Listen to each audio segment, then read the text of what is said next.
but they don't have total control or total dominance. I know I'm good.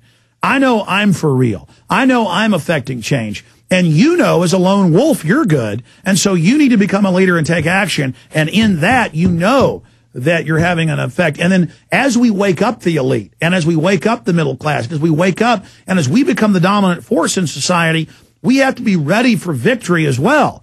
People think we can't have victory. They think if we ever have success, it must be staged.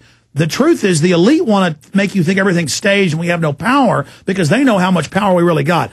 I appreciate your call, sir. I'm not exactly sure where you're going, but it brought up some interesting points. Let's go to another caller here. Let's talk to Derek in Texas. Derek, you're on the air. Welcome. Hey, Alex. Thank you. Thanks for taking my call.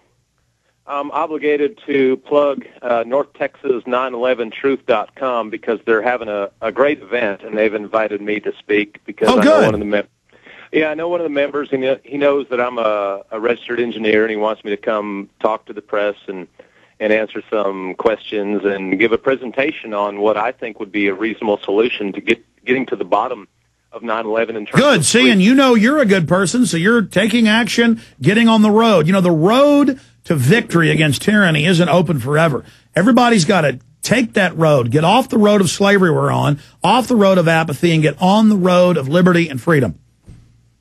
Yeah, exactly. And I've had other engineers call me a nut job and the whole 9 yards, and then they'll come back a year later and say, doggone it, you know, you were right. This is just too much. And exactly. Tell me more about it on the other side, then I'm going to go to everybody else here. And then about 40 after, Burmese is going to pop in. He walked in and said, did you see the Supreme Court said no more lawyers? And I said, yeah, I saw that last night. It's in my stack.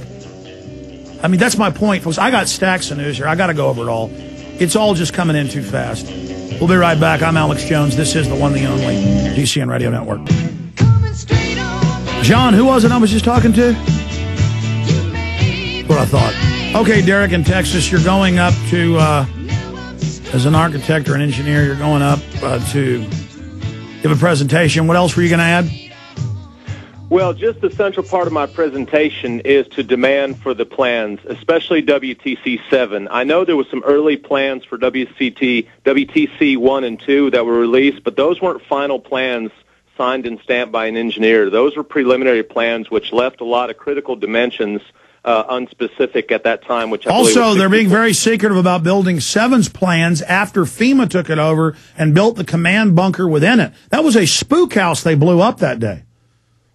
Oh, yeah. It was loaded with all kinds of stuff, laundry list of stuff to Department of Defense, NSA, FBI, CIA, IRS, the whole thing, giant spook command base. Yeah, that's right. Well, let me get to this event. It is going to be in Plano, Texas. It's Saturday, July 11th, and it's going to be at a campus. You can get more information at NorthTexas911truth.com. I'm going to open up the point of finite element analysis. With the plans or without the plans, we can still recreate the situation and kind of highlight the unviability of a free-fall collapse, symmetrical, gravity-driven collapse that pulverized up and let molten metal sit for 6 weeks or so. It's absolutely ridiculous. I got to jump, man. Good to hear from you, Derek. Fred in Philly, you're on the air. Welcome. I wanted to talk about the economic cartel. You have, as Kevin was mentioning, you have the agricultural cartel. You have the all the other ones he mentioned. But there's a monetary cartel that has to do with the gold. We know that the markets are manipulated by the use of planted stories on the sentiment of the traders. People are told that there is no reason for panic in a particular event, and therefore the price of gold may drift downward. It is, if no one is participating in these markets except a few powerful people, then that allows for the social psychology to come in, and that, in addition to the selling of gold, suppresses the price of gold. So we have an economic cartel, and you have a long-term phasing out of the dollar. And my question to you, Alex, is what do you think the reaction of the American people will be when they're told that they're going to have to get out of the dollar, they're going to be phasing in a new currency, and as a result, they're going to be basically governed from abroad? Well, they're already telling them that in Time Magazine and Newsweek and everywhere else, so that's the process, but they frame it as this is the solution to the economic crisis, is to accept these international bankers that engineered the crisis, but they're the experts that know how to fix it, give them unlimited power over your nation state, and they'll fix it. And then there's several different plans they're debating and pushing, because they always give you a few false choices, but it all comes from the same group, so either way they win.